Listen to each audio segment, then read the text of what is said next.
로마서 8장 5절부터 8절까지 함께 읽습니다. 육신을 좇는 자는 육신의 일을, 영을 좇는 자는 영의 일을 생각하나니 육신의 생각은 사망이요 영의 생각은 생명과 평안이니라.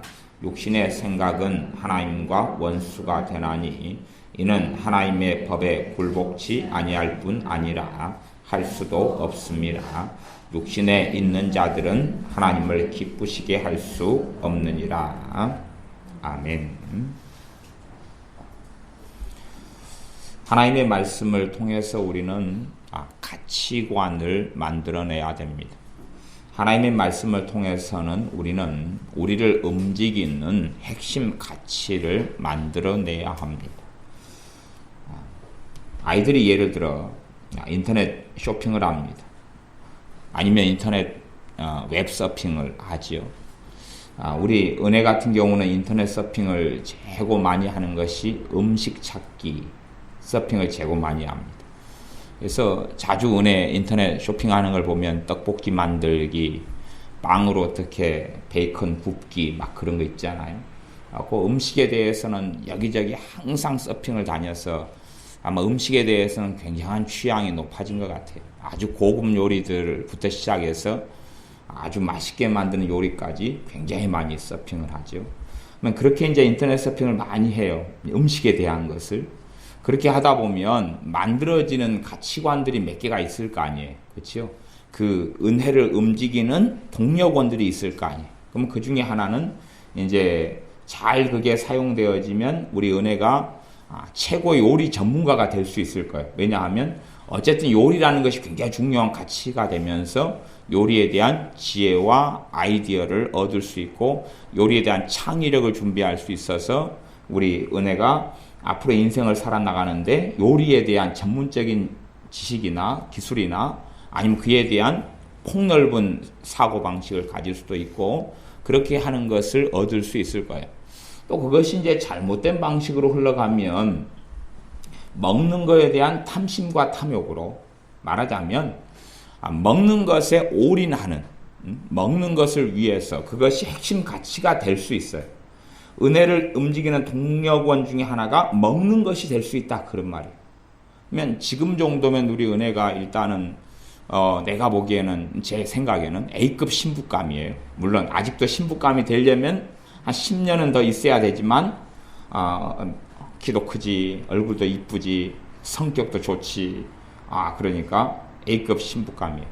어제 고기를 구워 먹었는데 은혜가 서빙하고 이거저거 뒤치다거리 하는 거 보니까 아주 마음도 심성도 그 정도면 뭐 중학생 치고는 좋고 그래서 권장할 만한 신부감이에요. 앞으로 이제 그런데 이렇게 이제 흘러가는데 우리 은혜를 움직이는 가치가 먹을 게 되면 이렇게 1등 신부감, A급 신부감을 남자가 먹을 걸로 이렇게 꼬실 수 있다 그 말이에요. 그럴 거 아니에요. 은혜양, 제가 오늘 맛있는 레스토랑을 알고 있는데요. 하면서 레스토랑에 대한 사진 찍어준 걸 보여주면 그 남자는 마음에 안 드는데 레스토랑 음식이 마음에 들어가지고 끌려다니다가 결혼을 해버리는 불상사가 생길 수 있다 그런 말이에요. 왜? 음식의 핵심 가치니까 이게 이제 약점이 돼버릴 수 있을 거 아니에요. 음식이. 그래서 음식이라는 것이 나를 움직이는 가치가 된다 그 말이에요. 이 하나님의 말씀 우리가 읽다가 나를 움직이는 가치를 만들어내야 돼. 나를 움직이는 가치를 만들어야 돼. 그게 만들어지지 않는다면 그것이 내 사상과 내 가치관과 내 세계관과 내 목적과 내 뜻으로 바뀌어지지 않는다면 사실은 뭘 알지 못하는 사람이 되고 맙니다. 그것이 나를 움직일 때에 내 마음을 지키고 내 믿음을 지키고 하나님과 관계를 더 깊이 할 수 있는 것이 돼요. 그런 것을 그냥 제가 고상하게 표현해서는 거룩한 열망이다 이렇게 표현할 수도 있을 것 같아요. 근데 오늘 말씀에 살펴봐야 될 것은 정말 하나님께서 우리에게 우리를 움직이는 핵심 가치 중에 하나로 무엇을 제시하셨는지 그래서 특별히 사도 바울 같은 경우가 이 자신의 서신서들을 통해서 무엇을 말씀하고자 하는, 하나님을 어떻게 하고자 하는 열망과 그 마음으로 살게 되었는지를 살펴볼 터인데, 그 핵심 가치 중에 하나, 이 사도 바울이라는 사람을 움직이는 핵심 가치 중에 하나, 그의 마음을 움직이는 핵심 가치 중에 하나가 로마서 8장 이 본문에, 읽었던 본문에 나와 있습니다. 5절부터 8절까지였습니다. 제가 읽어가겠습니다. 육신을 좇는 자는 육신의 일을, 영을 좇는 자는 영의 일을 생각하나니 육신의 생각은 사망이요 영의 생각은 생명과 평안이니라. 야, 육신의 생각을 하면, 하나님을 기쁘시게 하지 않는 죄된 생각을 하고 살아가면 사망이구나. 아, 무섭네. 영의 생각, 영적인 생각, 성령님으로 인한 생각, 그런 생각을 하고 살아가는 사람은 생명과 평안을 얻는구나. 좋겠구나. 그렇기 때문에 영의 생각을 해야지. 육신의 생각을 하면 사망이니까. 그것은 핵심 가치가 없는 거예요. 그것은 핵심 가치가 없는 생각이에요. 그렇기 때문에 육신의 생각을 하지 않으려 해봐야 그 힘 자체가 약해요. 영의 생각을 하려 그러는데 그에 대한 동기가 없다, 그 말이. 동기가 없어요. 단지 그냥 이것은 옳고 이것은 틀리기 때문에 안 하는 것에 불과하지, 그 사람에게 동기를 부여하고 힘을 주고 생명을 주는 핵심 가치가 없어요. 그 핵심 가치는 뒤에가 나옵니다. 7절, 육신의 생각은 하나님과 원수가 되나니 이는 하나님의 뜻에 굴복지 아니할 뿐 아니라, 육신의 생각이 하나님의 뜻에 굴복지 아니한다. 육신의 생각을 많이 하고 살아가면 내가 하나님의 뜻에 복종치 않는다. 그러니까 하나님과 같은 길을 걸어갈 수 없다는 거고, 하나님의 인도하심을 받을 수 없다는 거예요. 육신의 생각 속에 살아가면 이 육신의 생각이 성령님의 역사에 굴복을 안 해요. 복종을 안 하기 때문에 성령님의 역사하심이 흘러 들어오지도 않고, 성령님의 역사가 있다 그래도 그것을 소멸시켜버리고 만다, 그런 말이에요. 왜? 굴복하지 못한다고 이야기하잖아요. 하나님의 뜻, 하나님과 원수가 되는데 하나님의 법, 하나님의 법으로 역사하는, 말씀을 통해 역사하는 성령의 역사가 아무리 있어도 그것이 내 육신의 생각을 무너뜨려 버리지 않는다는 이야기. 거꾸로 내 육신의 생각이 무엇을 무너뜨려 버려요? 하나님의 법을 무너뜨려 버리고, 하나님의 법인 말씀으로 역사하는 성령의 역사를 물리쳐 버려요. 그렇기 때문에 하나님 왜 나를 인도하지 않았습니까? 왜 나를 이렇게 어려운 삶 속에 비참한 데에 놔뒀습니까? 내가 잘못된 선택을 하려 할 때에 하나님이 막지 않으셨습니까가 아니라, 자신의 육신의 생각이 오히려 역사하시는 하나님의 법으로 역사하는 진리의 성령의 역사를 거부해버리고 물리쳐버리고 무너뜨려버린 거죠. 왜? 굴복할 수 없다 그랬잖아요. 아니면 하나님의 법으로 성령의 역사하시는데 굴복시켜버리고 말지. 하나님의 법은 위대하고 성령의 역사는 놀라우니까 굴복 아니할 수 없다. 그렇게 되는 게 아니라는 이야기입니다. 핵심 가치가 나옵니다. 7절 하반절. 굴복하지 아니할 뿐만 아니라 8절이죠. 육신에 있는 자들은 하나님을 기쁘시게 할 수 없느냐. 이게 핵심 가치. 육신에 있는 자들은 하나님을 기쁘시게 할 수 없느냐. 다시 말하면 이 하나님의 사람인 사도 바울 혹은 모든 사람들, 모든 그리스도인들에게 하나님을 기쁘시게 하고자 하는 마음, 하나님을 기쁘시게 하고자 하는 마음, 하나님을 기쁘시게 하고자 하는 마음을 가져야 한다고 이야기하는 거예요. 그게 예수님을 믿는 사람을 움직이는 핵심 가치예요. 하나님을 기쁘시게 하고자 하는 마음이 내 안에 동력원이 되어져서 내가 움직여야 되는 것이.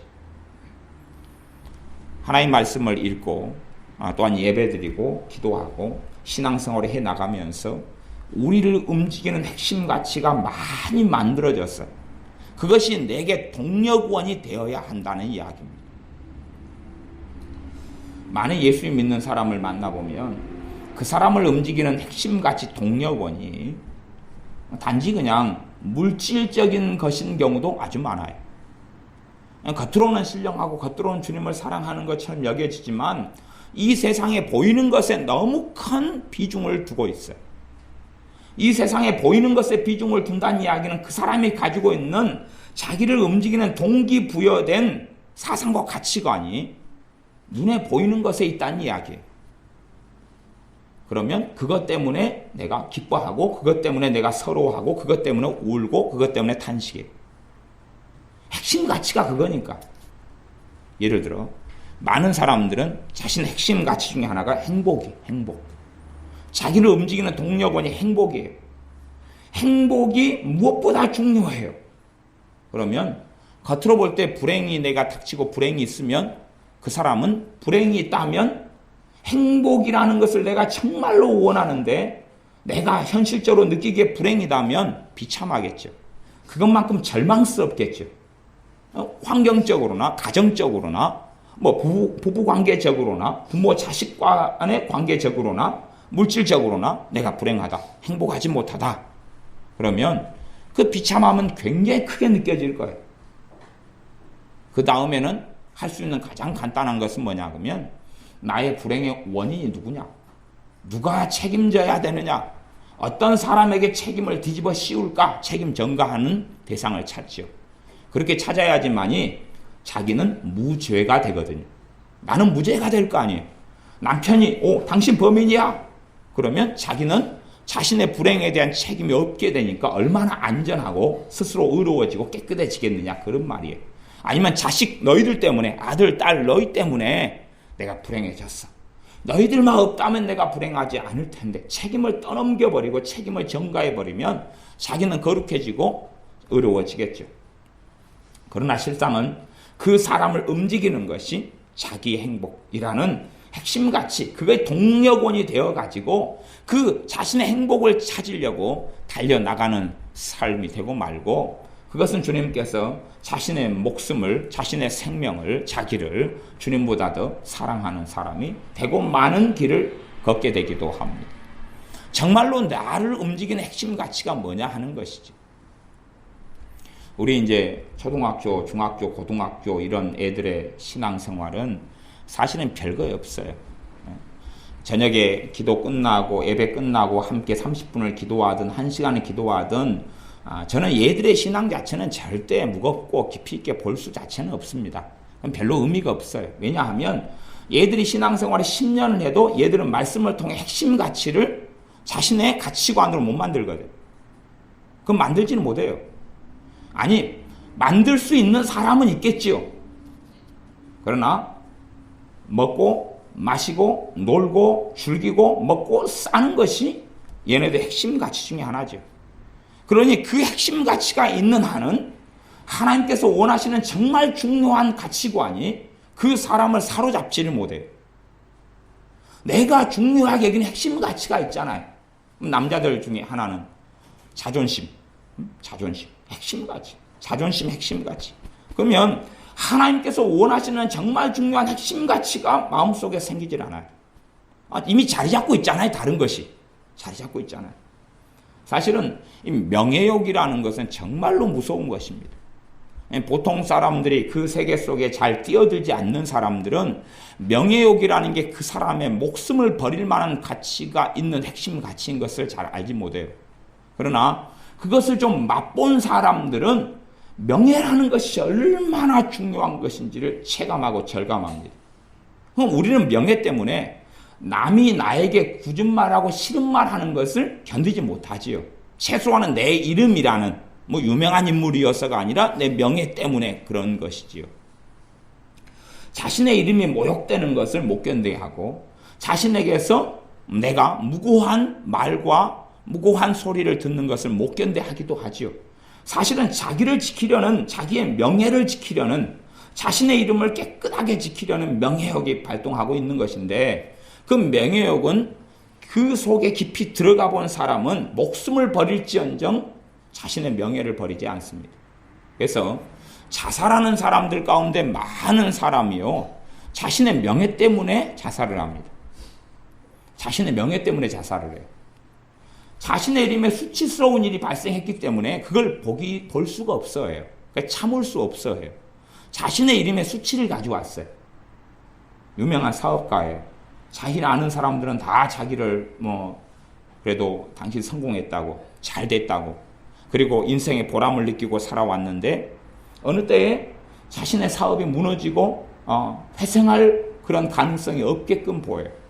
그러니 자신의 그 빈궁하고 사업이 무너지는 것에 대하여 다른 사람들이 저 사람 그렇게 잘 나가더니 망했네, 망했다네 하는 소리를 듣기를 너무 힘들어해서 인생을 자살로 마감하는 사람들도 있어요. 왜냐하면 그 사람이 가진 명예욕이 그것이거든요. 대부분 명예욕은 사람과 관계 속에서 많이 지내다 보면 그렇게 생겨납니다. 그래서 남자들 같은 경우 명예욕 때문에 그게 명예가 굉장히 거창한 게 아닙니다. 아주 거창한 게 아니고 굉장히 단순한 것입니다. 단순한 것이. 아이들 같은 경우도 학교에서 반장하거나 회장하거나 하다 보면 생기는 게 뭐가 생겨요? 명예욕이 생겨요. 명예욕이. 명예 때문에 그것을 위해서 자기를 희생하는 사람도 있어요. 대부분의 사람이 명예 때문에 그랬습니다. 우리 조선시대나 고려시대나 이럴 때 보면 유교 사상을 가진 양반님네들이 무엇 때문에 목숨을 버리냐 하면 명예 때문에 버립니다. 명예 때문에 버려요.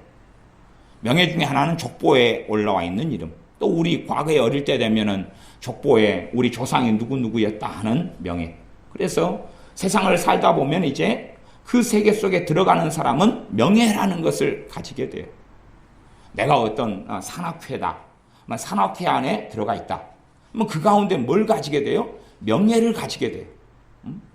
산악회 멤버로서 활동하고 거기에 감투를 쓰고 하면 그 사람과의 관계 속에서 인정받고자 하는 마음이 생기죠. 사람에게 인정받고자 하는 마음이 생겨요. 그래서 그 가운데 충실하게 하고 헌신하게 하면서 명예욕이 생기죠.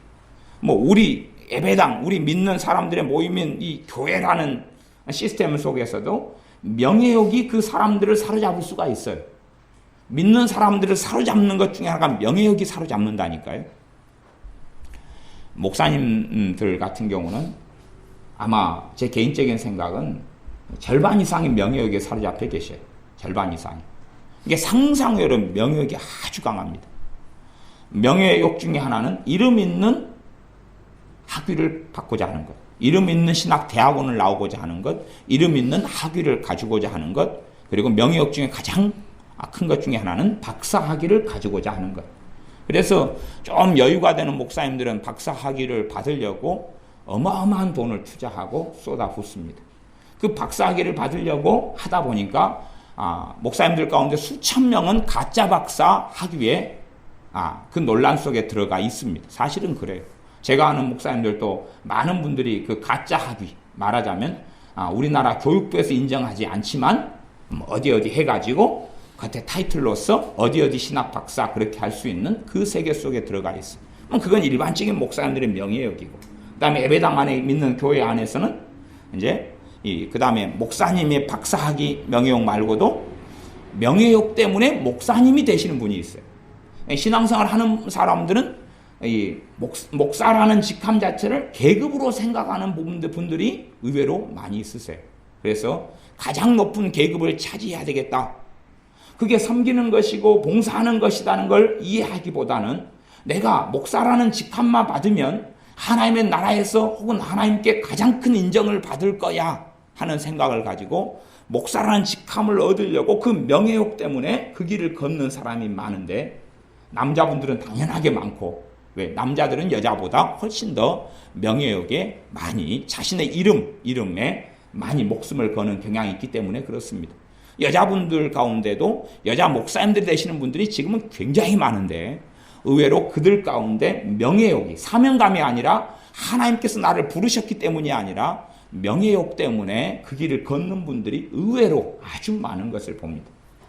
그 다음에 이제 권사님, 장로님, 또 안수 집사님, 이런 명예욕, 그런 명예욕이 사람의 마음을 사로잡아서 어떤 교회는 권사님이나 장로님 투표나 그게 되면 교회가 난장판이 되고 맙니다. 왜? 그 이름의 자리를 차지하려고 온갖 선전, 싸움, 다툼, 이간질, 분열, 그것들이 난무하기 때문에 그렇습니다.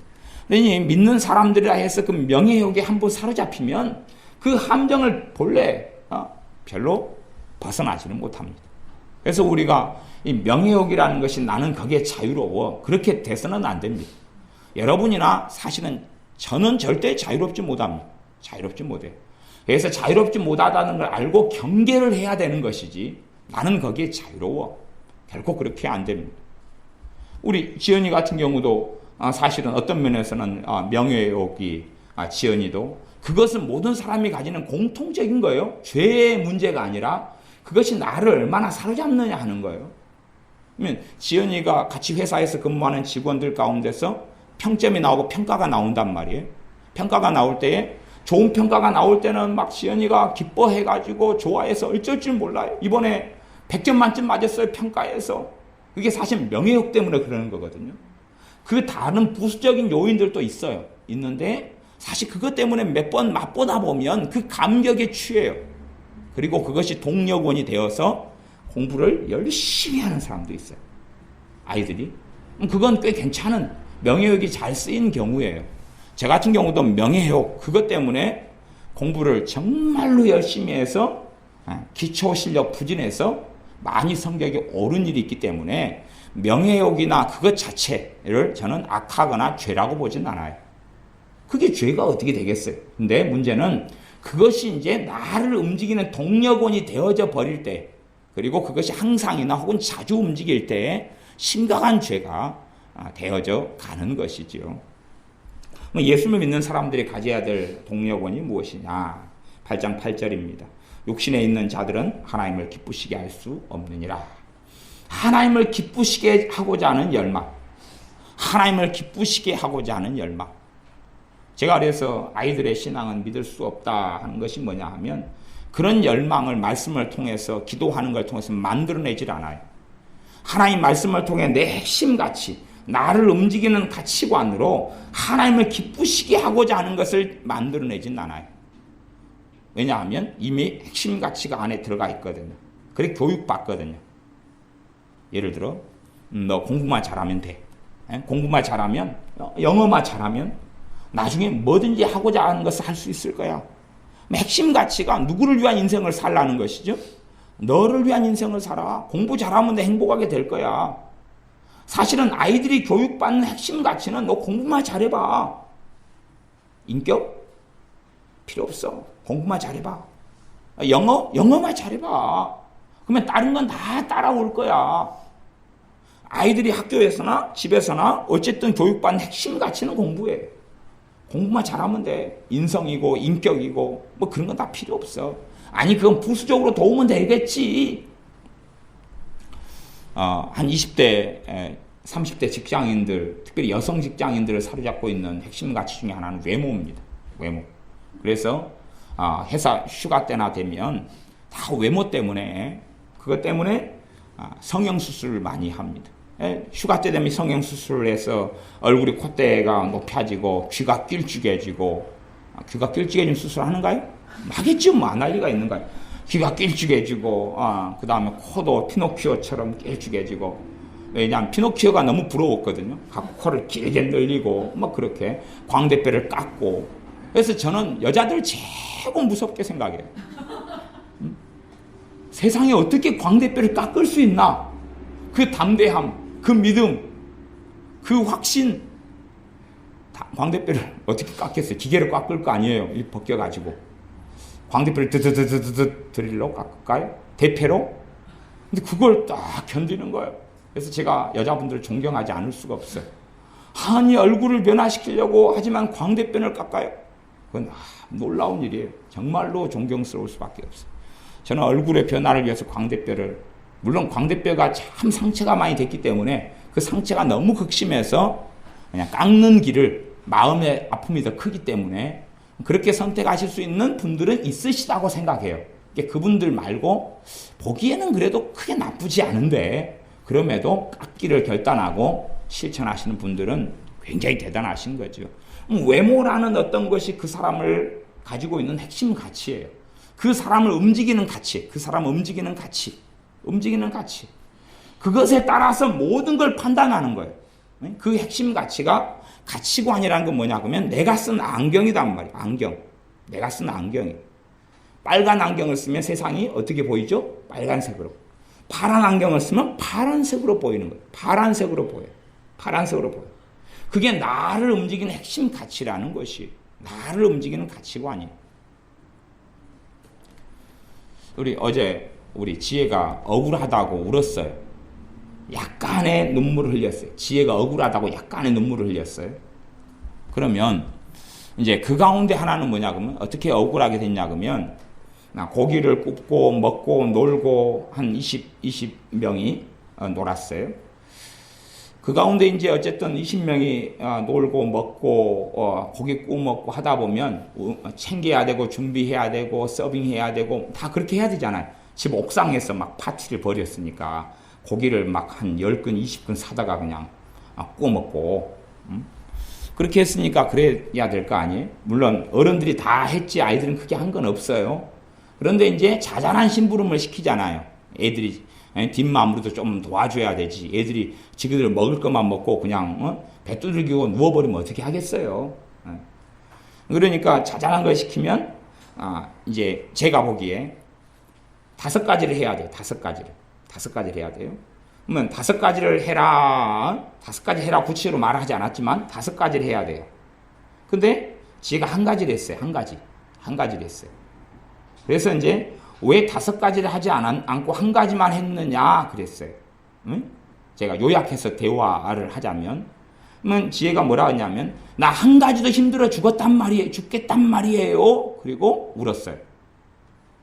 그러니까 말하자면 지혜를 움직이는 핵심 가치 중에 하나는 자신의 기준이 이 한 가지만으로도 자기는 굉장히 힘들게 일한 거다 그런 말이에요. 그러니까 스스로 자기는 서러운 거예요. 다시 지혜 잘 들어봐라. 10평씩 각자 10평씩 마늘을 심어야 돼요. 지혜도 10평, 은혜도 10평, 승혜도 10평, 무진이도 10평, 다 인성이도 10평, 민지도 10평, 은수도 10평, 서영이도 10평, 현미도 10평, 다 의영이도 깨워서 10평, 우린이도 10평, 주원이도 10평, 10평을 다 마늘을 심어야 돼. 다 심어야 돼. 근데 이제 딴 사람이 다 10평 마늘을 다 심었어요. 그런데 지혜가 한 평만 심었어요. 10평을 심어야 되는데 한 평만 심었어요. 그리고 말해요. 나는 충분히 노력했단 말이에요. 너 왜 10평 다 안 심고 한 평만 심었느냐? 나 충분히 노력했단 말이에요. 나 열심히 했단 말이에요. 나 이 한 평 심으라고 팔다리 아파서 쑤시고 죽겠단 말이에요. 그리고 울어요.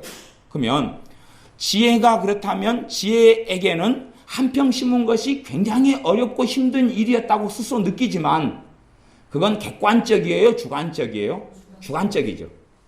문제는 지혜는 자기 주관으로 철저하게 무장되어 있어요. 그러니 지혜에게는 객관성이 없어요. 객관적인 게 없어요. 주관적이에요. 그럼 주관적인 것이 자기의 진리예요. 말하자면 다른 사람과 비교하고 객관적인 걸 가지고 있지 않고 내가 그냥 힘들면 나는 죽을 것 같이 힘든 거예요. 내가 잠이 지금 오면 나는 죽을 것 같이 잠이 온 거예요. 내가 조금 다리가 아프면 나는 많이 아픈 거예요. 말하자면 좀 다리 아프면 아무도 건들지 마. No touch me. 나 조금 피곤해요. 나 정말 피곤한 거니까 건들지 마 아무도. 그러면 짜증 낼 거야. 근데 요즘에 짜증을 잘 내잖아. 성질을 잘 내고 안 볼 때 눈을 부리부리 독지가 올라와서 죽여버릴 거야. 그까지는 안 가는데 미쳐버릴 것 같아. 그런 눈이 요즘에 부리부리 나타난다 그 말이에요. 그러니까 우리 지혜가 2달 동안 직장생활을 했어요. 2달 직장생활을 한 다음에 자기가 최고 힘들게 산 거예요. 2달 동안. 그래가지고 2달 동안 힘들게 막 일해서 언니한테 그랬어요. 언니 나처럼 야간일 해봤어? 안 해봤으면 그따위 소리 하지 마. 그래서 제가 언니한테 그랬어요. 야, 그러면 너도 지금 이야기하지 그랬냐? 너 테일러 일 하루라도 해봤어? 고객 상담 하루라도 해봤어? 그거 한 다음에 이야기해. 너 삼성생명 본사에 가서 교육 받아봤어? 연수 받아봤어? 내 성격을 고등학교 성격 내 것까지 만들어 봤어? 그것도 안 해보면서 큰 소리야? 말하자면 자기가 2달 동안 일했어요. 그건 굉장히 큰 험난한 인생을 산 거예요. 그러니 우리 지혜는 사실은 제가 굉장히 심각하게 보고 있는 문제들이 많이 있는데 그 가운데 하나는 너무 주관적이어서 조금의 성취에도 굉장히 교만해져 버려요. 아주 교만해져서 2달 동안 직장생활 하고 오니까 보이는 게 없어요. 이제 자기가 최고 고생을 했고 물론 2달 하다가 하기 싫어서 자기가 때려치웠지만 최고 고생했고 최고 힘든 일을 겪었고 자기 경험 같은 건 아무도 해본 적이 없고 네 배 타봤어? 네 배 타봤어? 어부 생활 해봤냐고. 한번 하루 갈까? 멀미하느라고 얼마나 힘든지. 너 벽돌 져봤어? 한 13단으로 한번 지고 다녀볼까? 5층까지? 자기가 경험했던 건 최고 힘든 거예요. 그게 가치관이에요. 이게 주관성이라, 주관성. 객관적인 게 없는 거예요. 10평을 똑같이 마늘을 심어야 되면 정말로 힘들다는 건 가치는 뭐냐 그러면 그 기준은 다른 사람 10평 심을 때 나는 20평을 심었어요. 그럼 그 사람은 나 정말 힘들어 주장하면 맞아요. 그런데 다른 사람 10평 심을 때 1평 심고 2평 심었어요. 그래놓고 나 정말로 노력했단 말이에요. 세상 일이 마늘 심는 것 같은 것이면 쉽겠어요. 아니 10평 심을 때 1평밖에 안 심은 것이 표시가 나잖아요. 그치요? 그런데 일반적인 일은 비교 데이터가 없어요. 말하자면 스스로 객관성을 안 가지고 있으면 그러면 자기는 그렇게 믿게 되는 거예요. 그러니 어제 분명히 한 5가지 일을 제가 해야 되는데 한 가지 일을 해서 야단을 맞았어요. 그래서 쟤는 서러워서 울었어요. 왜냐하면 자기는 정말로 노력했고 수고했고 애썼다는 거예요. 그런데 왜 나를 야단치느냐 하는 거예요. 나는 고생했는데 5가지 일을 해야 되는데 한 가지를 했어요. 그러면 이 5가지 일은 누가 했느냐 그러면 옆에 있는 은혜가 했어요. 그리고 쟤는 고생되다고 이야기하지 않았어요. 그것이 문제예요. 그러면 우리 지혜를 움직이는 뭔가의 가치관이 있을 거 아니에요. 그치요? 뭔가를 보는 지금 이 가치관을 가지고 있는 거예요. 색안경을 끼고 있어요. 무슨 색안경인지는 몰라요. 그런데 계속 살아가다 보면 문제가 계속하여 생길 수밖에 없어요. 색안경으로 대인관계를 맺어가거든요. 색안경으로 관계를 맺어가고 색안경으로 직장생활을 하고 색안경으로 상사하고 만나고 색안경으로 가족하고 만남을 가지고 살아갈 거니까. 색안경을 끼고 살 테니까. 나를 움직이는 색안경은 가치관이에요. 살다 보면 가치관이 만들어지는 거예요. 만들어져요. 가족들이 모였는데 제가 우리 민지하고 현미에 대해서 제가 농땡이 원투라고 불렀어요. 그러니까 우리 삼촌 같은 경우는 기분이 좀 안 상했을는지 모르겠어요. 농땡이 원투라 그랬어요. 왜 쟤들 농땡이 원투라 그랬냐 그러면 제 경험 때문에 그래요. 저는 과거에 별명이 이모, 돌아가신 이모님한테 별명이 꼴통이었거든. 이모님이 저를 볼 때마다 꼴통이다 그랬어요. 그래서 제가 꼴통 뭔지 아냐, 현민아? 모르구나. 근데 좀 어감이 굉장히 좀 독특하지. 꼴통이란 말이 사고 뭉치란 말이거든. 첫째 기본적으로 꼴통의 뜻은 뭐냐 그러면요. 똥꼬집을 가지고 있다는 거예요. 지 멋대로 하는 거예요. 사고 뭉치라는 거. 이게 꼴통 안에 든 모든 복합적인 의미니까 농땡이보다 정말로 굉장히 급수가 높은 단어고 언어거든. 이게 이모께서 저만 만나면 이 꼴통아 그랬어요. 제가 굉장히 꼴통 일을 많이 했거든. 그 다음에 제가 나름대로 노력하고 변화했어요. 그래서 이모님이 어느 날 그러셨어요. 야 꼴통아. 그러니까 제가 이모님께 당당하게 말씀드렸어요. 이모님, 제 요즘 꼴통 아닙니다. 제 꼴통 아닙니다. 내가 너희를 농땡이 원투라고 부르는 것은 나중에 당당하게 나한테 이야기해달라 그 말이에요. 저 이제 농땡이에서 벗어났습니다. 딴 사람 일할 때 농땡이 피우는 것 나 그거 이제 안 합니다. 쟤들이 일만 시키면 조금 일하다가 바로 딴 일 해버려요. 예를 들어 뭔가는 물건을 나르다가 다 날르고 있어요. 강아지가 지나가요. 물건 내려놔요. 강아지에게 바로 가요. 자기가 뭐 하고 있었는지 생각 안 해요. 강아지하고 얼얼러 그리고 놀아요. 저한테 현장에 잡혔잖아요. 그 전에 제가 그랬어요. 야, 지금 이 일을 하는데 너가 농땡이 피우는 줄 내가 확인하겠다. 내가 너 볼 거야. 볼 거야. 그 다음에 5분 안에 잡혔어요. 5분 안에 잡혔어요. 그래서 너 농땡이 그렇게 피우잖아. 그러면 우리 민지 안에 움직이는 가치관이 뭔가가 있다는 거예요. 지금. 그치요? 딴 사람이 다 땀 흘리고 일할 때 그때 하다가 뭔가의 호기심거리, 뭔가의 놀거리가 있으면 안 해요. 그래서 유명하잖아요. 마늘밭에 마늘 심다가 제가 화장실을 가요. 마늘밭에 마늘 심을 때 되면 쟤들은 화장실을 자주 가고 싶어져요. 가가지고 하몽차사예요. 연락이 없어요. 조금 심다가 보면 없어졌어요. 쟤들은.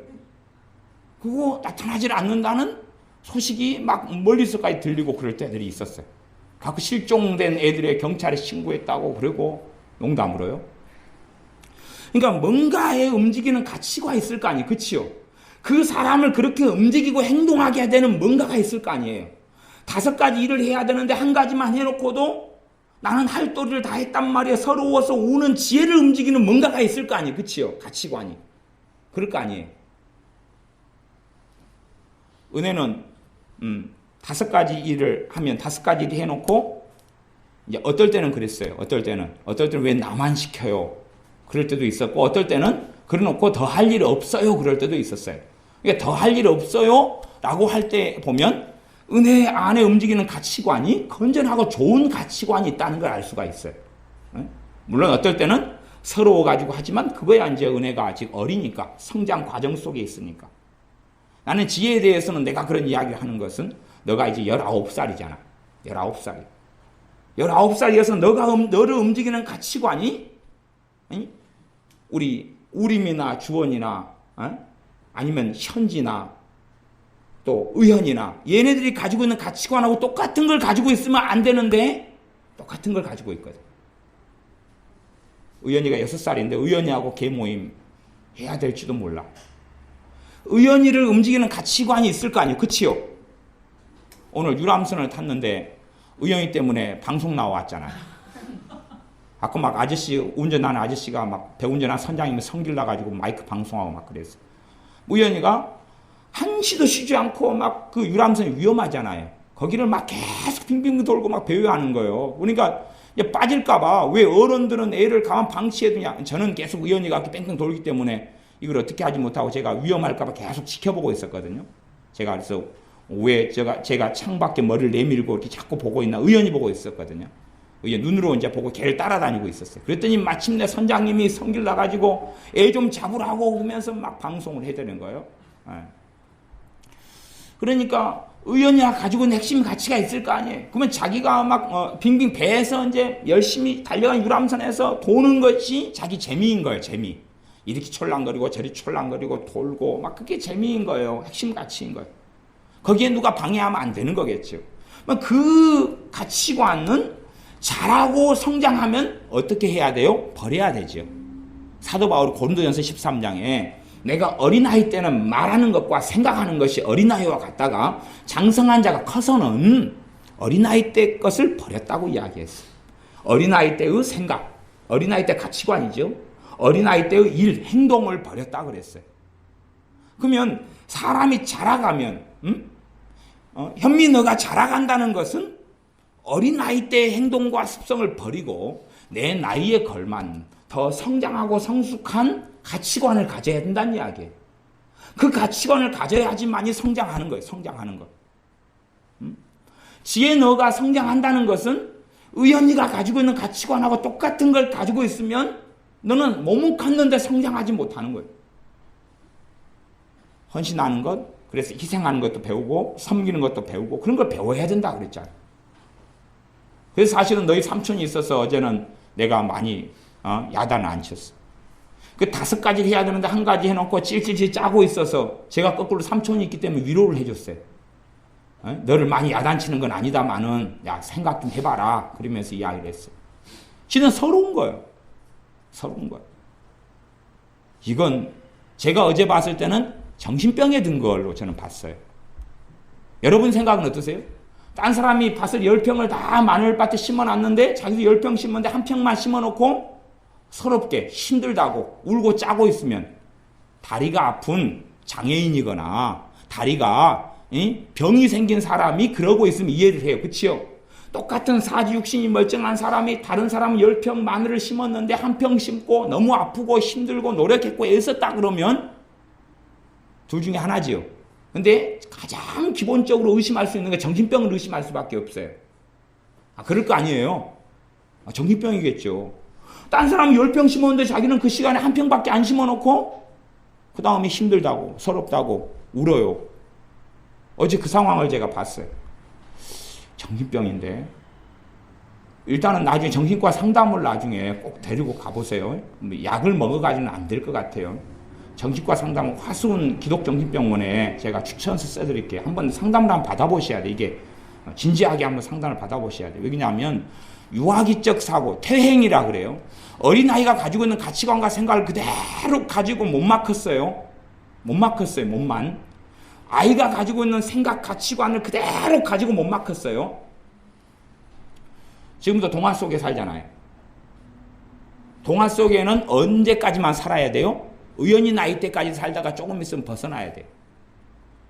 그래도 보면 우리 미는 동화책 속에 아직 안 살죠. 이제 벗어났죠. 7살이 벗어났어요. 동화책 속에는 이제 발을 이제 거의 떼기 시작했어요. 하늘아, 동화책 속에서는 아직 안 살지? 그렇지. 그럼 공주에서 신데렐라에서 백설공주에서 왕자 기다리고 막 거기에서 떠나야 된단 말이에요. 그 세계 속에서 아직도 살면, 박종사님, 그 세계 속에서 안 살지요? 그 세계 속에서 아직도 살면 안 되는 것이에요. 그러면 정말로 믿음이 있는 사람은 이제 믿음이 성장하면서 하나님 말씀을 통해 가치관을 가져야 돼요. 똑같아요. 어린아이가 어른이 돼 성장할 때는 어린아이적을 벗고 어른의 가치관을 갖는 거예요. 자기 나이에 맞게 가치관을 가지고 생각을 가져야 돼요. 저는 제가 어린아이 때는 꼴통짓을 했어요. 그러니까 제가 별명이 꼴통이었죠. 엄마, 형제인 이모가 가장 잘 알지요. 그러잖아요. 여자분들은 대부분 그 여자 형제들한테는 다 이야기하잖아요. 응? 다 이야기해요. 여자들은 무섭습니다. 여자를 조심하셔야 돼요. 조심하셔야 돼요. 여자들은요, 친구한테도요, 자기 남편하고 잠자리도 다 이야기합니다. 그러니까 여자들 조심하셔야 돼요. 이 여자들은, 저 여자들 세계는 알면 알수록 무서워요. 삼지대요. 삼지대. 여자들은 비밀이 없어요. 비밀이. 모든 걸 다 오픈하고 이야기하는 아주 무서운 존재들이에요. 사실 남자들은 안 그러니까 여자들도 그럴 거라고 생각하지만 절대 안 그렇습니다. 여자들은 아주 무서운 존재들이에요. 비밀이 없어요. 모든 게 오픈이에요. 오픈. 은밀한 사이, 은밀한 여자친구, 은밀한 형제들보다 여자친구한테 더 많이 이야기하는 것 같아요. 모든 걸 다 이야기해줘. 모든 걸 다 오픈하고 이야기해줘. 그래서 여자분들을 조심하셔야 돼요. 함께 사는 분들이 그분이 비밀을 폭로하는 사람일 수 있어요. 내가 유아기적인 사고를 벗어나야 돼. 거기에서 성장하고 크면 더 깊은 사고를 해야 됩니다. 폭넓은 사고를 해야 되고 가치관도 그렇게 가져야 돼. 그런데 어린아이에서 멈춰 있으면 안 돼. 이제 아이들이나 청소년이나 청년도 성인도 그렇지만 마음고생을 하게 될 때들이 있잖아요. 마음고생을 하다가 바른 방향으로 마음고생을 하면서 정돈해가지고 그게 성장통이 되도록 해야 됩니다. 커야 된다 그 말이에요. 그러나 그게 성장통이 되도록 하지 않고 마음고생을 하면서 더 떨어져 버리며 퇴행해버리며 더 어리석어져 버릴 수도 있어요. 우리 지혜가 어제 서러워서 울었던 것처럼. 아니 뭔 일을 하고 벽돌이라도 짊어지고 하고 울었으면 좋겠는데 그러지 않고 그냥 3층에서 4층을 왔어요. 아무거나 안 하고. 근데 자기는 큰일을 했다는 거예요. 근데 왜 나를 괴롭히자는 거예요. 다른 애들은 그때요, 음료수도 저기 4층 옥상에서 아래층까지 내려가 밖에 가서 심부름도 하고요, 저 멀리 몇백 미터를 가가지고 또 심부름도 하고요, 막 그렇게 다 움직였어요. 지혜는 안 시켰어요. 요즘에는 제가 정신 상태가 좀 이상이 많이 와가지고, 쟤한테 저걸 시키면 쟤는 미쳐서 광분해버릴 것 같은 위험성을 제가 느끼거든요. 쟤한테는 안 시켜요. 쟤한테 시켜서 나중에 무슨 소리를 들으라고. 다른 애들은 심부름 시키면 여유있게 감사하게 갔다 오는데 쟤는 절대 안 그러거든요. 쟤를 건들면 안 돼요. 쟤는 퇴행했어요. 5살짜리, 7살짜리. 이게 저는 그 수준으로만 우리 지혜하고 만납니다. 더 이상 많이 만나지는 않아요. 5살, 7살로만 만나요. 왜냐하면 그 이상을 시켜버리면 얘가 정신이 빠까닥 할 테니까. 근데 다행히 한 10몇 살짜리 애들은 그렇지 않고 말을 알아먹기도 하고 심부름 시켜도 그것 때문에 상처받지 않고 여유있게 잘 갔다 오니까 그런 것들은 그렇게 시켜요. 갈수록 심각해질 수 있겠죠. 그래서 저는 참 걱정이 지혜에 대해서는 되는 부분이 있어요. 19살이니까. 이기심은 더 커지죠. 누리고 싶은 거 더 많아졌죠. 그러나 노력하지 않고 수고하지 않고 애쓰지 않죠. 자, 지금 고3이에요. 공부하지 않죠. 공부는 이미 진짜 포기했어. 오래됐어. 공부는 포기했어요. 공부는 포기했어요. 그러니까 대학 갈 생각도 없고 공부는 포기했죠. 물론 부모님이 대학을 보내줄 여력이 없느냐? 그럼 여력은 있지요. 근데 공부 자체를 하기 싫어하죠. 아무것도 안 하죠. 유명한 한복 디자이너가 되고 싶어 하죠. 재봉틀을 돈 주고 샀지요. 재봉틀은 놀고 계시죠. 항상 인터넷에 빠져서 인터넷 중독에 빠져서 항상 핸드폰하고 인터넷하고 항상 함께 지내시죠. 그러면 이 상황에서 이제 미래가 오느냐는 이야기예요. 지금 저는 신앙 떠나서 하는 이야기입니다. 그러면 그 가치관이 뭐냐는 것이죠. 알에서 깨어나야 될 때가 됐다 그 말. 응? 지혜야. 알에서 깨어나야 돼. 껍질을 깨고 깨어나야 돼. 수고하지 않고 땀 흘리지 않으면 결과는 얻을 수 없어. 노력하지 않고 땀 흘리지 않고 수고하지 않고 결과를 얻으려고 하면 그건 누구만 되면 솔직히 도둑놈한테 가 물어봐. 야, 도둑질하기 힘들다 그러더라. 감시해야 되지. 요즘 CCTV 있어가지고 어렵다 그러지. 담 넘기도 요즘에 운동을 안 해서 배가 나와서 담에 올라가다가 배가 걸렸다 그러지. 개가 또 진돗개 있어서 물어 뜯는다 그러지. 그 사람들도 도둑질하기 위해서도 땀 많이 흘려 고생 많이. 수고하지 않으면 안 된다고 그러더라. 그 양반들도. 어떤 것이든지 수고하지 않고 노력하지 않고 얻을 수 있는 게 없는데 작은 노력을 가지고 노력의 과정 생략하고 어마어마한 결과를 얻을 수 있는 게 영화고 연속극이고 그렇죠? TV고 연속극 얼마나 놀랍습니까? 하루에 사람 한 5사람과 만나고 일할 거 다 하고 저녁에 나이트클럽 갈 거 다 하고 술 마시러도 다 가고 여자친구와 데이트도 하고 유원지도 갔다 오고 하루에 놀랍죠. 그리고 젊은 나이에 그냥 승진하고 돈 어마어마하게 벌고 이사가 되고 사장이 되고 연속극 그러잖아요. 노력의 과정은 연속극에 나옵니까 안 나옵니까? 아니 하루에 15시간을 공부해야 될 텐데 15시간을 공부하는 모습을 드라마로 찍어놔요. 카메라로. 그것을 그 노력을 한 5년 10년을 해야 될 텐데 그걸 계속 촬영하고 찍어놔요. 그 방송에 좀 누가 보겠습니까? 화려한 것, 여행지에 여자친구랑 여행가 놀러 간 것, 승진한 것, 그냥 어떤 프로젝트를 갖다가 말 몇 마디 하고 뭔가가 설문지 좀 받고 어찌고 한 다음에 프로젝트 성공해가지고 대박을 터뜨려서 돈을 100억 벌었다는 거. 그거 하는 거잖아요. 그럼 연속극에 빠지면 뭘 가지게 돼요? 허황된 사상과 생각. 만화에 빠지면 뭘 가지게 돼요? 허황된 사상과 생각. 동화책에 빠지면 뭘 가지게 돼요? 허황된 생각과 사상. 현실하고 아무 상관없는. 그렇게 해서 그것이 만들어져 가고 살아간다 그 말이에요. 그것을 기대하고 바라보는 거예요. 그것은 의연이 때는 그걸 꿈꿀 수 있다 그 말이에요. 아직은 6살인데 그 꿈까지 무너뜨리면 6살이 불쌍하잖아요. 그러나 의연이가 초등학교 1학년에 대해서 당당한 8살이 돼가지고 초등학교 입학할 때는 그 세계 속에 있을 때는 대인관계를 맺지를 못하는 거예요. 학교 가가지고 초등학교 가가지고 관계를 어떻게 맺겠어요? 그때부터는 4차원이라는 이야기, 또 4차원보다 더 잘 쓰이는 말로 오덕이 있어. 오덕구라고 들어보셨어요? 오덕구가 돼요. 중학교 애들 오덕구도 참 많아요. 여자애들 오덕구도 많아요. 그래가지고요, 중학교 여자애들이 학교 갔다 왔어요.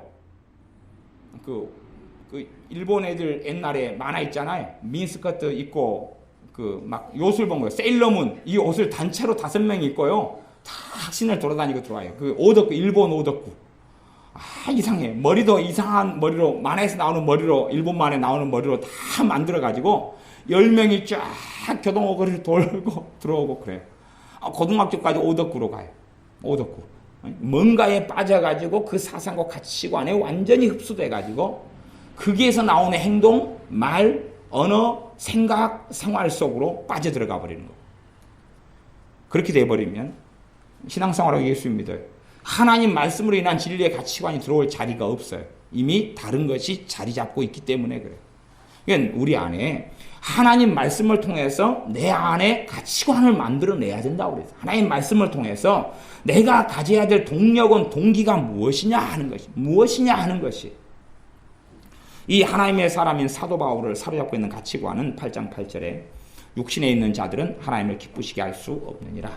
하나님을 기쁘시게 해야 되겠다는 열망이 이 하나님의 사람을 사로잡고 있었습니다.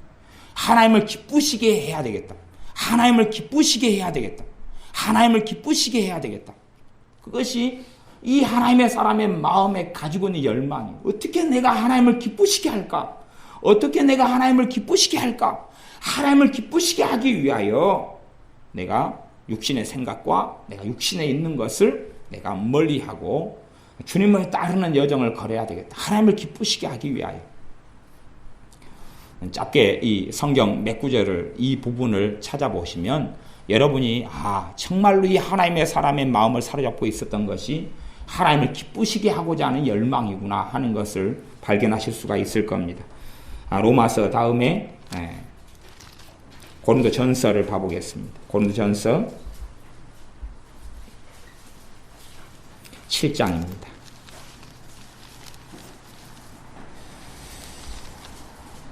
고린도전서 7장 32절을 제가 읽어보겠습니다.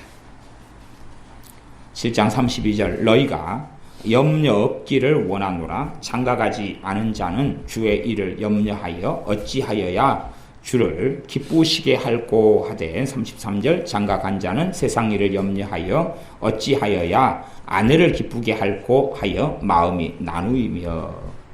어찌하여야 주를 기쁘시게 할꼬, 어찌하여야 주를 기쁘시게 할꼬 한다, 그런 말. 이게 정상적인 예수님의 사람들이 가져야 될 것이 그거다, 그 말이죠. 자기의 명예나 자신이 가지고 있는 자존심이나 자신이 가지고 있는 어떤 것이 아니라 어떻게 하면 주님을 기쁘시게 할꼬 하는 것이, 어떻게 하면 주님을 기쁘시게 할꼬 하는 것이.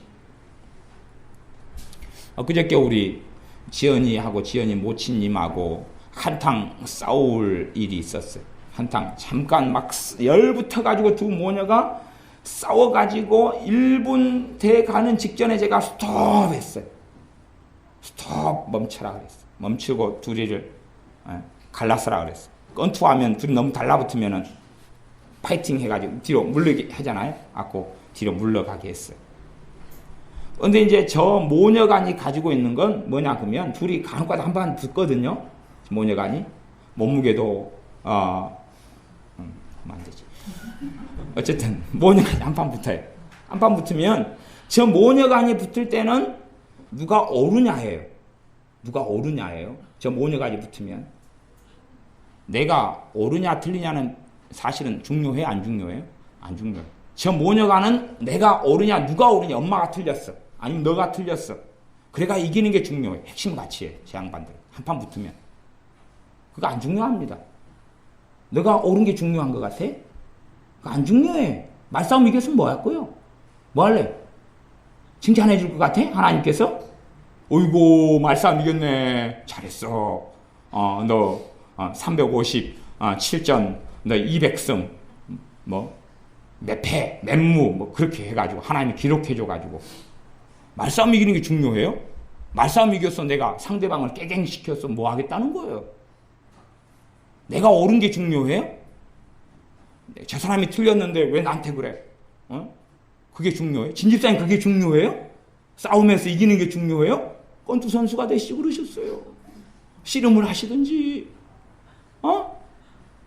아니면 최용만이한테 강습을 받으셔가지고, 그 선수한테 그냥 격투기 선수 나가시든지요. 이기는 게 중요한 게 아닙니다. 저도 상관없는 거예요. 사람과의 다툼에서는 지고 이긴 게 중요한 게 아니라 주님을 기쁘시게 하는 게 중요한 것이. 내 이름의 명예를 받고 내가 모욕을 당하느냐 그렇지 않느냐가 중요한 게 아니에요. 거기에 있다면 아직 어린아이에 있는 것이. 아니, 이겨서 뭐 할 거예요? 넌 누구 엄마 이겨서 뭐 하고, 딸 이겨서 뭐 할래요? 딸 이겨서. 딸 이기면 하나님이 상급을 주셔요? 돈 줍니까? 통장에 돈 들어와요? 계좌번호 좀 공유합시다. 돈 들어와요, 이기면? 돈 내기로 싸우는 거예요? 얼마 내기 싸워? 누가 걸었어? 돈? 만 원 걸었어. 이 승자한테 만 원. 어제 80매 가지고 1등 2천 주고 2등 1,000원 주기로 했는데 돈 안 줬네. 가만 생각하니까. 이게 돈 나오는 일도 아니고, 먹을 것 떨어지는 것도 아니고, 내가 옳은 것 틀린 것이 대단히 중요해요. 그게 예수님의 사람들은 그게 핵심가치 아닙니다.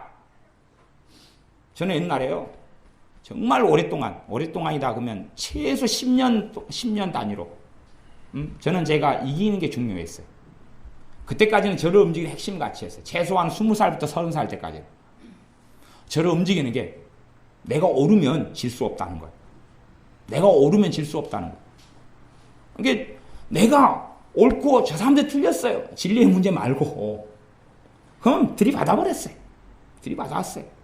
제거 만만하게 받을 수 있는 것은 머리가 단단하니까 머리로 받아버리고, 폭력은 안 되니까 말로. 내가 옳은 게 중요하다고 저는 제어를 움직이는 핵심 가치였어요. 옳은 게. 내가 오르면 다 물러서. 내가 오르면 상대방이 승복할 때까지 3박 4일 난전을 벌여요. 물론 토론이죠. 제가 누구하고 말싸움에 지잖아요.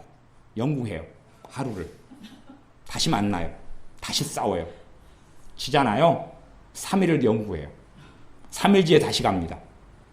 그거 하다만 이야기 계속 하자 그래. 가서. 근데 어떤 사람은 관심이 없어요. 무슨 이야기? 더 성질나는 거 있죠. 나는 3일 동안 막 이 자료 저 자료 찾으면서 연구해가지고 준비해가지고 갔는데 그 사람은 까맣게 잊고 있는 거예요.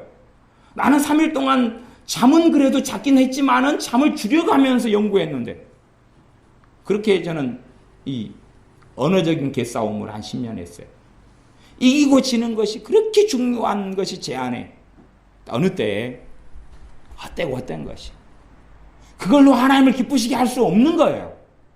그걸로 하나님을 영화롭게 할 수 없는 거예요.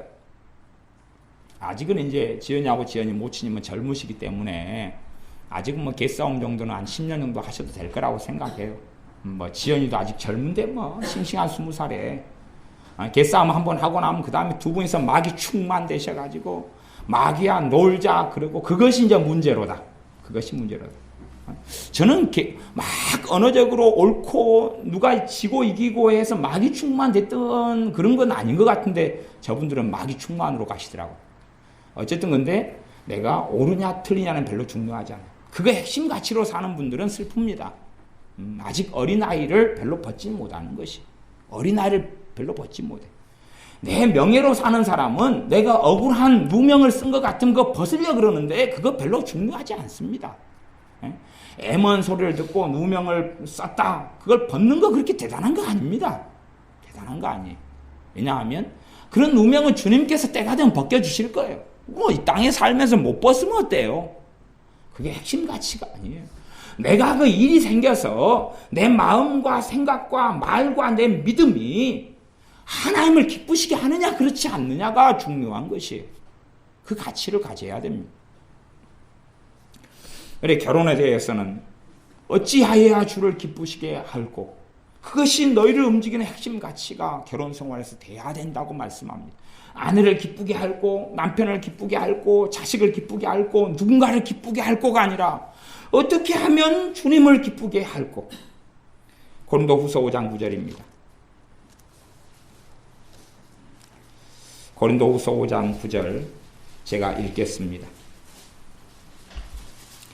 그런즉 우리는 거하든지 떠나든지 주를 기쁘시게 하는 자 되기를 힘쓰노라. 거하든지 떠나든지. 거한다는 이야기는 아직 살아있는 걸 이야기하고요. 떠난다는 이야기는 이제 죽는다는 걸 이야기해요. 죽어서 예수님과 함께 사는 천국으로 들어가는 걸 이야기합니다. 그러면 내가 이 땅에 살든지 아니면 죽어서 천국에 이제 인생이 다 끝나서 가든지 간에 주님을 기쁘시게 하는 자 되기를 힘쓴다. 말하자면 주님을 기쁘시게 할 수 있다면 더 비참한 노년이고 더 비참한 인생살이지만 주님을 기쁘시게 한다면 더 살겠다는 거고, 주님을 기쁘시게 할 수 있다면 내가 아무리 행복한 인생이지만 마감해서 주님과 함께 살겠다는 거예요. 이제 그것은 순교를 전제로 하는 이야기입니다. 순교. 당시에는 예수님을 믿는 것 때문에 예수님 믿는 그리스도인들이 순교했던 시대였기 때문에 순교를 전제로 해서 예수님 때문에 죽어버리면 핍박을 계속 아예 받거나 고생을 안 해도 되니까 거기에서 아예 마감하겠다. 그러나 순교하는 게 하나님 뜻이 아니에요. 더 많은 사람에게 복음을 전해야 되는 부르심이 있을 때에 오히려 순교가 더 쉬운 길인데 그 길을 걷지 않고 도망자로 때론 피해 다니면서라도 감옥 속에 있으면서라도 끈질기게 고통스럽지만 복음을 전하는 길. 왜? 그것이 주님을 기쁘시게 하는 거기 때문에 그 길을 걷겠다는 사도 바울의 고백입니다. 그것 주님을 기쁘시게 하기 위하여 힘쓴다 그러잖아요. 힘쓴다. 우리가 힘써야 될 것은 우리가 그 가진 가치관인데 주님을 기쁘시게 하고자 하는 가치관을 가져야 됩니다. 그 사람이 믿음이 빨리 장성하고 성장합니다. 그렇지 않은 사람들은 멈춰버리거나 퇴보하고 말아요. 퇴보하고 말아요. 효자가 가지는 가치관은 그런 거겠죠. 효자는 부모를 기쁘시게 하고자 하는 마음을 가져요. 물론 그건 좋은 것입니다. 좋은 가치관입니다. 주님을 기쁘시게 하고자 하는 것 최고 중요하고 그 밑에는 부모를 공경하는 것, 부모를 기쁘시게 하고자 하는 마음을 가지죠. 그 가치관이 없어야 되는 게 아니고 꼭 있어야 돼요. 나 주님을 기쁘시게 하고자 하는 건 밑에 있어야 되는 거예요. 부모를 기쁘시게 하고자 하는 게 있으면 효자가 돼요. 그리고 하나님께 복을 받지. 부모를 기쁘시게 하고자 하는 것. 지혜야, 너 때문에 엄마가 정말로 기쁨을 얻고 아빠가 정말로 기쁨을 얻고 너 때문에 걱정을 덜고 나이가 1년 되어져 갈수록 정말 내 딸 때문에 너무 감사하고 기쁘다. 그런 게 있어야 되는데 혹시 그거 가지고 있냐? 엄마 아빠를 기쁘시게 해야 되겠다. 나를 이 나이 때까지 키워온 엄마 아빠를 기쁘시게 해야 되겠다. 최소한 키워줬으니까 키워준 부모님에 대해서는 도리잖아. 도리. 그 도리를 가지고 있냐 그 말이. 현민아, 가지고 있냐? 성격표가 그러면 되겠냐? 기쁘시게 하고자 하면 쪽팔린 이야기지만 가볍게 평균 85점 이상은 넘어주셔야지. 80점은 아니고 85점은 넘어주셔야지. 그 정도 해야지. 중학교 때는 안 쪽팔린 거지. 내가 90점이란 이야기를 안 하니까 얼마나 감사하냐. 그치? 85점 정도. 그 정도는 올려줘야지. 최소한은 성적이 다가 아니지만 부모의 마음을 기쁘게 해주는 그 열망을 가져야지. 부모가 나를 기쁘게 해줘야 된다. 나를 평안하게 해줘야 된다. 그건 자식이 가질 도리가 아니다. 그런 말. 하나님에 대해서는 하나님의 자녀인 우리들은 부모나 자식이나 할 것 없이 하나님의 자녀인 우리들은 다 어떻게 하면 하나님을 기쁘시게 할까? 어떻게 하면 우리 주 예수 그리스도를 기쁘시게 할까 하는 열망에 사로잡혀 살아야 됩니다. 에베소서를 보겠습니다. 고린도후서 다음에 갈라디아서, 그 다음에 에베소서지요. 에베소서 5장 10절입니다. 에베소서 5장 10절입니다. 5장 9절 10절을 제가 읽겠습니다. 빛의 열매는 모든 착함과 의로움과 진실함에 있느니라. 주께 기쁘시게 할 것이 무엇인가 시험하여 보라. 주께 기쁘시게 할 것이 무엇인가 시험하여 보라. 여러분의 생각이, 여러분의 마음이, 여러분의 행동이 주님 앞에서 하는 마음, 주님 앞에서 가지는 믿음, 주님 앞에서 하는 말은 그것이 주님을 기쁘시게 하면 성령 하나님은 거기에 화답하십니다. 거기에 화답하시고 충만히 역사하세요.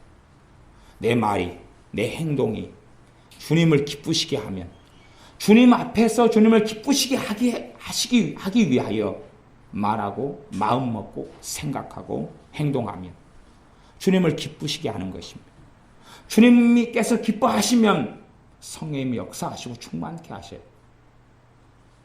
그래서 주께 기쁘시게 할 것이 무엇인가 시험하여 보라 그랬잖아요. 내 말이 어떤 말이 주님을 기쁘시게 하는가. 주님을 기쁘시게 하는 말은 성령님께서 안에서 역사하시고 화답을 하셔요.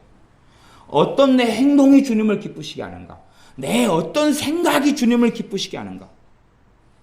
예수 믿는 사람들의 대부분의 마음 안에는 주님을 기쁘시게 하고자 하는 마음 자체가 없어요. 동기 자체가 없어요. 아무 생각이 없다 그 말이. 마음 자체가 없어요. 생각 자체가 없어요. 똑같은 거죠.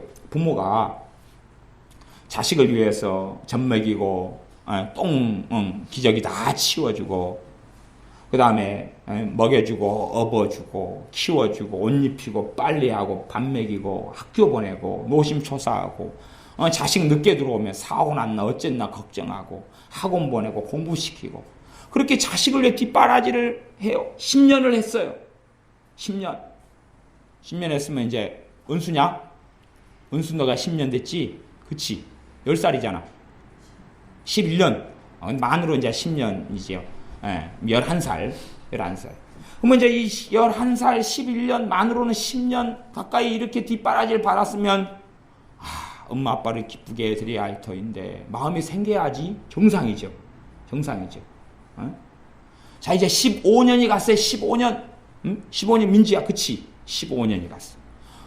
엄마 아빠를 어떻게 하면 기쁘시게 할꼬 그 마음이 생겨야 되는 거야. 내가 어제 애들한테 그랬어요. 애들의 삼촌이 47인데 아직 결혼을 안 했어요. 그래서 제가 애들한테 그랬어요. 항상 하는 말이에요. 야야 조카들은 너희들은 결혼하는 삼촌에게는 자식하고 똑같다. 그러니 너희들이 결혼한 삼촌에게는 혼자 사니까 자식하고 똑같으니까 자식 노릇을 해야 된다. 왜냐 하면요. 얘네들은 삼촌하고 만나면 삼촌이 몇십만 원씩 항상 쓰거든요. 그러니까 삼촌이 얼마나 많은 걸 얘들에게 이 조카 애들에게 쏟아붓고 사는지 몰라요. 한 번 그냥 만나면 50만 원 가볍게 그냥 막 쏟아부어요. 맨날 고기 구주지, 맛있는 데 데려가지, 막 이리 데려가지, 저리 데려가지, 용돈 팍팍 주지. 하고 이제 명절이에요. 그러면 제가 이야기하는 그거예요. 야야, 삼촌이 안 먹는다 그래도 삼촌 입에 좀 뭐 좀 넣어주고, 챙겨주고. 아니 그렇게 해가지고 삼촌에게 그것도 자식이 없고 결혼하는 삼촌이 나이가 이제 많이 들었으니까 자식 맞잡인데 조카들이 몇이냐? 지금 7이가 모였는데 7이지? 아니 7이가 아니고 5이 있었구나. 둘이가 없고 5이가 모였는데 한두 해만 그러고 나머지는 안 그래.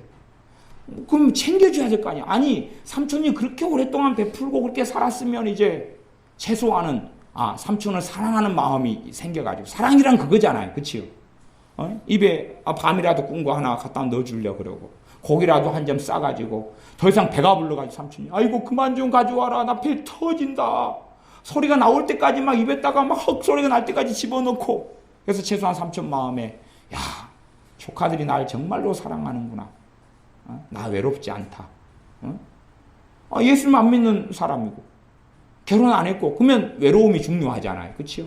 믿는 사람이면 예수님이 함께 하시니까 상관이 없지만 야 조카들 때문에 나 외롭지 않다.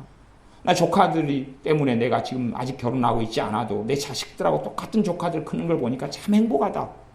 아니 그렇게 느껴야 되는데 제가 그래서 함께 애들 삼촌이랑 있으면서 애들 봤어요.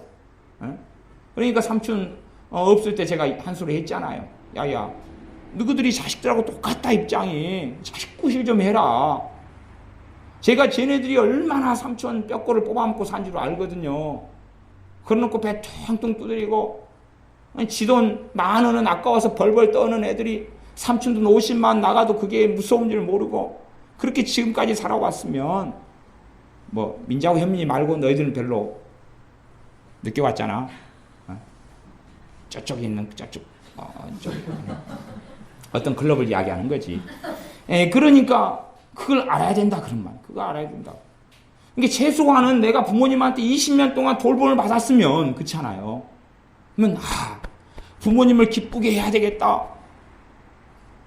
내가 예수님을 통하여 내가 목숨을 영원한 생명을 얻고 내 죄가 용서받고 하나님의 나라는 소망을 가지고 성령님이 임하시고 또 기도할 때 응답해 주시는 그 은혜를 받고 살면 신앙 연수가 더할수록 뭐가 만들어져야 돼? 철없을 때는 상관없어요. 철없을 때는 뭐 의연이한테 엄마를 기쁘게 해드려야지 아직은 좀 기대하는 게 좀 그렇죠. 근데 우리 7살 된 우림이나 주원이는 그런 게 조금 있더라고. 있었어. 있어가지고 엄마 아빠를 기쁘게 하려고 나름대로 애들이 막 애쓰는 모습이 제 눈에는 좀 보여요. 그러니까 철이 벌써 들어가는 거예요. 엄마 아빠 눈치를 쫙 보면서 어떻게 하면 엄마 아빠 마음을 좋게 하지. 그러고 애들이 막 움직이는 모습이 조금씩 있어요. 이게 아직 이제 의연이하고는 정치적 차이가 좀 나는 것 같아요. 정치적 차이가. 어떻게 하면 그래서 10년, 20년, 10년 한 신앙생활하거나 5년 믿으면 어떻게 하면 주님을 기쁘시게 할고 그것이 내 마음 안을 사로잡고 있어야 한다는 이야기입니다. 그래서 10절, 5장 10절 주께 기쁘시게 할 것이 무엇인가 시험하여 보라. 그렇게 말씀합니다. 빌립보서입니다. 빌립보서 4장 18절입니다.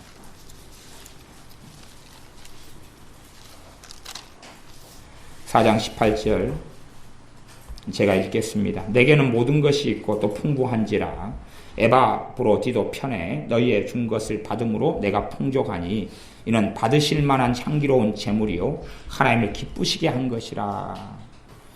이 사람들이 보낸 헌금, 이 사람들이 보낸 선교와 도움이 하나님을 기쁘시게 한 것이라. 그러니까 이 사람들이 선교를 했고 후원을 했고 헌금을 했지만 사람을 기쁘게 하려고 한 게 아니라 하나님을 기쁘시게 한 것이라고 증언하는 것이. 어떤 사람들은 뭔가를 누구에게 선물하는데 사람을 기쁘게 하려고 그래. 그건 사람 사이에서는 그건 당연한 것이겠죠. 그렇죠? 근데 우리가 예를 들어 하나님께 드리는 헌금을 드린다 그러면 사람을 기쁘게 하려고는 절대 안 되는 거예요. 그게 어떤 것이든지 간에 사람 보기 위해서도 안 되고 사람을 기쁘게 하기 위해서도 안 돼요. 단지 하나님만 기쁘시게 하면 돼요. 하나님만 기쁘시게 하면 돼요. 눈치 볼 것도 없고 살필 것도 없고 하나님만 기쁘시게 하면 돼요. 그렇게 이 사람들은 그렇게 헌금을 그렇게 섬김을 했다고 사도 바울이 증언하는 것이 빌립보서 4장 18절의 말씀입니다. 골로새서 1장 10절입니다. 한 서너 구절마다 찾으면 됩니다. 골로새서 1장 10절 말씀 제가 읽겠습니다. 주께 합당히 행하여 범사에 기쁘시게 하고 모든 선한 일에 열매를 맺게 하시며 하나님을 아는 것에 자라게 하시고. 사도 바울이 이 골로새 교회를 위하여 하는 기도입니다. 주께 합당히 행하여 범사에 기쁘시게 하고 주님 앞에 합당히 행하여 주님께 범사의 모든 일에 주님을 기쁘시게 하는 사람들이 되게 주시옵소서 기도하는 것입니다. 그것이 사도 바울 마음 안에 사로잡혀 있었던 그를 움직이는 생각과 가치관과 원동력이었기 때문에 그렇습니다. 성경 히브리서만 보고 말씀을 마무리해 가겠습니다. 데살로니가 전서 후서를 같이 다시 보겠습니다. 데살로니가 전서 2장입니다. 데살로니가 전서 2장 4절입니다. 2장 4절. 데살로니가 전서 2장 4절 제가 읽습니다. 오직 하나님의 옳게 여기심을 입어 복음 전할 부탁을 받았으니 우리가 이와 같이 말함은 사람을 기쁘게 하려 함이 아니요 오직 우리 마음을 감찰하시는 하나님을 기쁘시게 하려 함이라. 우리 마음을 하나님께서 감찰하신다. 우리 마음을 살피신다. 이 말을 사도 바울이 하는 이유는 마음을 감찰하신 하나님을 기쁘시게 하려고 말한다고 사도 바울이 이야기하는 거예요. 우리 마음을 살피니까 우리 마음에 어떤 생각, 우리 마음을 지금 살피고 계셔요. 사람과의 대화는 내가 말하지 않으면 모르잖아요. 여자분들은 남자들하고 오래 사셔도 남자를 잘 모르셔요. 그래서 이제 여자분들이 그러잖아요. 여보 오늘 내가 부침개 부치고 일을 많이 했네. 그렇게 이야기해요. 여보 내가 오늘 아이고 일이 좀 많아가지고 일을 많이 했네. 그러면 무슨 말을 하고자 하는 거죠. 여자분들은 남편한테. 하지만 사실 남편이 알아요 몰라요. 그래서 어쩌라고. 네 말 했어? 그런 거 있잖아요. 뭔가를 전달하려고 그래요. 그러니까 여자분들은 남자들은 전달하실 때 꼭 직설적으로 하셔야 돼요. 대신에 남자를 건들지 않는 상황에서 지혜롭게 직설적으로 하셔야 돼요. 여보, 지금 이건 됐는데 지금 두부전은 안 됐어. 두부전을 완성해줘. 두부전 이것 좀 해줘 여보. 그러면 내가 당신 얼마나 더 이뻐해 줄게. 빨리빨리 해줘. 그렇게 딱 직설적으로 정확하게 오더를 내려줘야 돼요. 남자들은 그렇지 않으면 알아먹지를 못해요. 남자들의 귀가 그쪽으로는 정상이 아니거든요. 그냥 정확한 지시를 내려줘야 돼요. 왜냐하면 회사 생활을 하다 보면 지시에 익숙하자는 말이에요. 그렇죠? 상사가 대강 돌려서 이야기 안 해요. 그거의 주파수가 맞아요. 그러니까 이거 해줘. 지금 현재 얘가 지금 찡찡거려 울고 있으니까 얘를 데리고 1시간 동안 산책을 좀 해줘. 그래야 내가 이걸 집 청소를 하고 일을 할 수 있어. 1시간 동안 얘하고 놀아줘. 1시간 안에 들어오지 마. 그렇게 딱 정확하게 오더를 내려줘야 돼요. 그렇게 안 내려주면 이 남자들은 알지를 못해요. 괜히 싸움만 일어납니다. 요번에 쟤까지 울어대니까 나 청소를 못하겠어. 그러려면 누가 못하래? 막 그러면서 이제 싸우게 되니까 정확하게 1시간 동안 데리고 나가줘. 그리고 놀아줘. 거기에 막 아빠 구실도 못하고 애하고도 안 놀아주고 그래 절대 안 됩니다. 그건 어리석은 경우입니다. 그래서 주님을 기쁘시게 하는 것 속에 이 하나님의 사람은 들어가 있습니다. 그래서 마음을 감찰하시는 하나님이시기 때문에 사람은 대화를 해야지 속을 알 수 있지만 하나님께서 내 마음의 생각을 다 이미 알고 있다는 것이 다 알고 계시니까 내가 어떤 마음을 먹느냐를 하나님은 보시고 거기에서 이미 기본적인 대화 커뮤니케이션이 다 돼버려요. 나는 하나님과 대화하고 있지 않다고 생각하고 내가 마음 먹고 있는 걸 하나님이 오픈되어 있지 않고 보지 못할 거라고 착각하기 쉬우나 우리가 사는 대인관계는 말해야 아니까 심지어 말을 해도 못 알아먹는 속에 사니까 그러나 내 마음만 가지고도 하나님은 다 보는 거죠. 우리 지혜를 마음을 읽기는 좀 쉬워요. 지혜에는 두 가지를 보면 돼요. 눈을 보면 돼요. 눈에가 도끼가 이렇게 쫙 있어요. 미움과 증오나 도끼가 쫙 있는 거 하나 하고 주둥이 튀어나온 것 하나 하고 이래요. 두 가지. 또 그 다음에 우리 의연이 같은 거도 주둥이 튀어나온 거 하나 하고 얼굴이 빨개지는 거. 성기 나면 얼굴이 빨개지거든요. 술 먹은 것처럼. 빨개지면 주둥이 툭 튀어나오고 보면은 그런 거 있잖아요. 예. 그런 것처럼 애들은 이제 아직 숨기는데 익숙하지 않아가지고 드러내요. 그러면 그것만 딱 관찰해도 알죠. 우리 하늘에도 주둥이 나와요? 야, 이 공통점이구나, 이거. 막 기분 나빠서 나올 때는 주둥이고요. 안 그럴 때 입이고 그래요. 이렇게 두 가지를 가지고 있어요. 입하고 주둥이하고 두 가지를 가지고 있어요. 먹는 거에 있어서는 누구는 입이고 누구는 주둥이냐? 그러잖아요. 못 먹으면 주둥이가 되는 거고 먹으면 입이 되는 거죠. 아이들은 그런데 그래서 보면 뭔가를 알지만 하나님께서 우리가 아무 표현하지 않고 냉막한 냉정한 편안한 얼굴을 하고 있어도 우리 마음을 보시고 감찰하시기 때문에 그걸 보시고 하나님은 기쁘시든지 그걸 보시고 탄식하시든지 하신다 그런 말이에요. 그걸 보시고 하나님을 기쁘시게 할 수 있도록 이 마음을 그렇게 이 하나님의 사람 바울은 먹고 말하고 있다는 것입니다. 사도 바울을 움직이는 것은 어떻게 하면 하나님을 기쁘시게 하는가 하는 것입니다. 2장 데살로니가 전서 4장 1절입니다. 데살로니가 전서 4장 1절 제가 읽습니다. 정말로 형제들아 우리가 주 예수님 안에서 너희에게 구하고 권면하노니 너희가 마땅히 어떻게 행하며 하나님께 기쁘시게 할 것을 우리에게 받았으니 곧 너희 행하는 바라 더욱 많이 힘쓰라.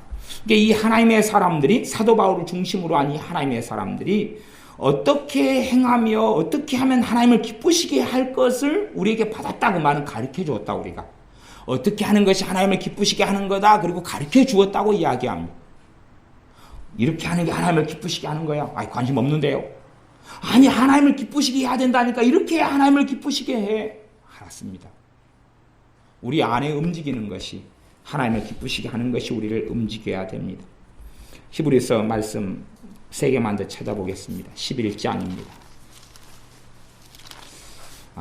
11장 5절입니다. 5절 6절이죠. 잘 아는 말씀입니다. 요 히브리서도 제 개인적으로는 사도 바울이 저술을 했다고 하는 것은 이런 여러 가지 공통점 때문에 그렇습니다. 11장 5절 믿음으로 에녹은 죽음을 보지 않고 옮기웠으니 하나님이 저를 옮기심으로 다시 보이지 아니하니라. 저는 옮기우기 전에 하나님을 기쁘시게 하는 자라 하는 증거를 받았느니라. 에녹이 하나님을 기쁘시게 하는 자다. 우리 주님은 그 증거를 아버지로부터 친히 몇 차를 받으셨어요. 이는 내 기뻐하는 자요. 기뻐하는 자다 그랬어요.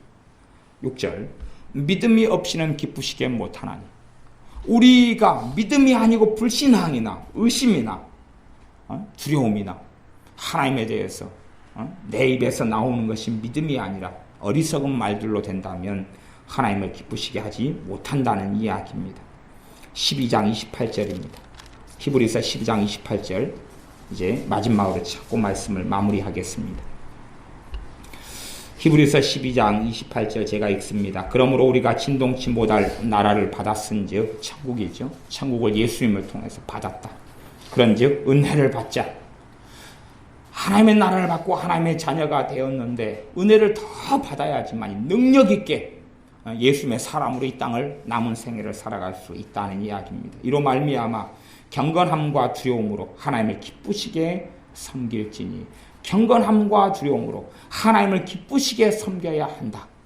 일관적으로 성경이 우리를 권면하며 하나님께서 성경을 통하여 우리에게 사도를 통하여 권면하는 것입니다. 그러므로 우리 안에 만들어져야 될 가치관이 하나님을 기쁘시게 하는 것이 되어야 됩니다. 한 자녀가 부모에게서 20년을 그 슬하에 있었는데 부모를 기쁘게 하고자 하는 마음과 열망이 없다면 참 이상한 자녀가 되고 만 것입니다. 부모를 엄마 아빠를 기쁘게 하고자 하는 마음도 없다. 그래서 엄마 아빠의 생일도 기억함이 없고 뭐 그 정도 돼버리면 이제 얘는 저기 난지도에 요즘에 참 꽃도 피고 좋다고 그래요. 난지도에 하늘공원인가요? 바뀌었는데 그리 보내야 될 것 같아요. 한 20년 키워줬으면 그 아내가 뭔가가 만들어져야 되지.